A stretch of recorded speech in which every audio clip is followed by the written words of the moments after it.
Aujourd'hui, je me trouve avec Steve Martin, un guide de chasse au raton laveur avec chien courant qui va m'initier à cette chasse-là.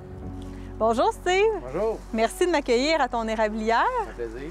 Toi, ça fait combien de temps que tu chasses le raton laveur? Ça fait... j'ai commencé, j'avais 14 ans, 14-15 ans. J'ai 40 ans.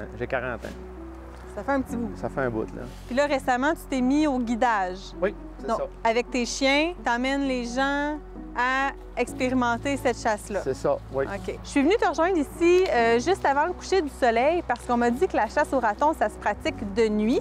Est-ce qu'il y a d'autres particularités à savoir de cette chasse-là? Il faut appeler les gardes-chasse à toutes les sorties. Il faut que je dise qui est là avec moi. Il faut que je dise où les endroits que je vais aussi. Donc, il faut aviser les agents de protection de la faune pour éviter qu'il y ait de la confusion au niveau de l'activité de chasse de nuit. Oui, c'est ça. OK. Puis, quel type d'équipement ça prend pour chasser le raton? Ça prend de dossard parce que c'est un petit gibier. OK. Ça prend des lampes. À propos des lampes, j'ai lu dans la réglementation qu'il y avait un certain voltage à respecter, à pas dépasser. C'est 6 volts? 6 volts. OK. Puis ça chasse à la carabine? Calibre 22, percussion annulaire. Donc, on va chasser le raton à la 22. Est-ce qu'il y a des précautions particulières à prendre? Oui, il faut porter des gants parce que c'est un animal qui est porteur de rage. Là, en ce moment, le raton laveur, dans le sud du Québec, il est en surabondance. Il fait beaucoup de dommages dans les champs agricoles. Le printemps, le raton laveur, vu qu'il n'y a plus de maïs à manger, il va manger des œufs, il va manger les œufs de dindon, les œufs de perdrix. Bon, ben j'ai vraiment hâte d'essayer ça. Fait que je vais aller me mettre des bottes, mon manteau, mon dossard, ma lampe. Bref, je vais aller m'équiper. Puis on part? C'est ça. On se retrouve dans le bois.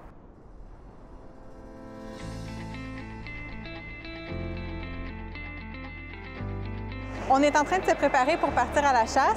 Donc, il y a des amis à Steve, notre guide, qui sont venus nous rejoindre, Audrey et Mathilde. Et Audrey a amené ses 2 chiens de chasse, donc ses 2 chiens courants, Abby et Spot. Donc, ils vont nous donner un coup de main pour trouver les ratons.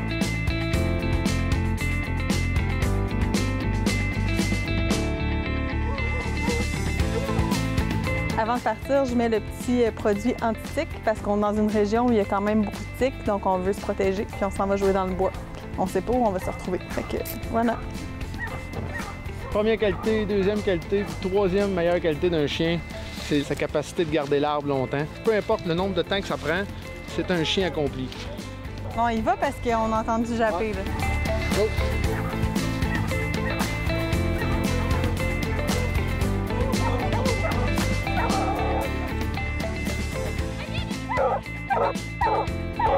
Je suis vraiment contente, puis elle a tenu l'arbre tout le long, là. Puis elle a pas mordicule, elle a pas arrêté, là. Ça, je suis là-dessus, je suis vraiment fière d'elle. Il est là, il est vraiment pas haut, fait que ça va être facile. Moi, je pense que l'arbre, là, il va être parfait. Le petit? Ouais. Le petit que là, un petit peu à côté. On se promène toujours avec l'arme déchargée, puis là, ben, on est arrivé sur un raton, fait que je vais charger, puis on y va. Je suis prête.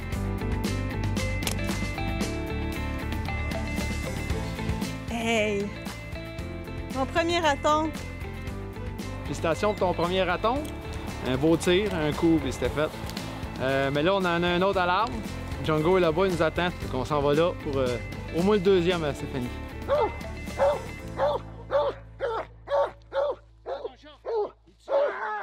Comme là, le raton laveur là, est dans un conifère. Puis dans un conifère, la seule chose qu'on peut voir souvent, c'est les yeux qui brillent à la lumière. Mais avec une grosse lampe blanche, là, ça les aveugle, fait qu'ils se ferment les yeux, puis là, on les perd. Mais la lumière rouge, il reste les yeux ouverts, fait qu'on peut les... c'est comme ça qu'on réussit à récolter. C'est bien ça que je vois, là. Il y a 2 yeux, ouais. Mais je vois... Ouais, Le milieu OK. de mon corps est rouge. C'est bon.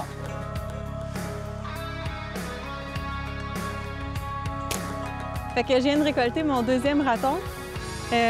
C'était différent celui-là parce qu'il était dans un conifère. Fait que la shot était un petit peu plus difficile, mais ça a bien été. Avec la lumière rouge, on voyait vraiment les deux petites billes qui brillaient. Merci beaucoup, Steve. Avec l'expérience que j'ai vécue, je comprends que la chasse au raton, c'est vraiment une belle chasse pour la relève parce que pour ceux comme moi qui aiment bouger, qui aiment avoir de l'action, des prises, bien, c'est vraiment l'idéal. C'est pas super difficile comme chasse non plus. Avec l'aide des chiens, c'est un beau travail d'équipe. Puis je pense que ça vaut la peine aussi de souligner le travail de l'Association des chasseurs avec chiens courants parce que, bien, en fait, c'est une association qui promouvoit puis qui encadre un peu l'utilisation des chiens courants à la chasse. Puis c'est ce qu'on a fait ce soir. On a chassé avec des chiens courants. Il va falloir que mon guide me donne un petit coup de main pour enlever la peau et préparer la viande parce que je vais me faire un festin avec ça, puis j'espère pouvoir faire découvrir ça aussi à mes amis. J'ai vraiment aimé mon expérience.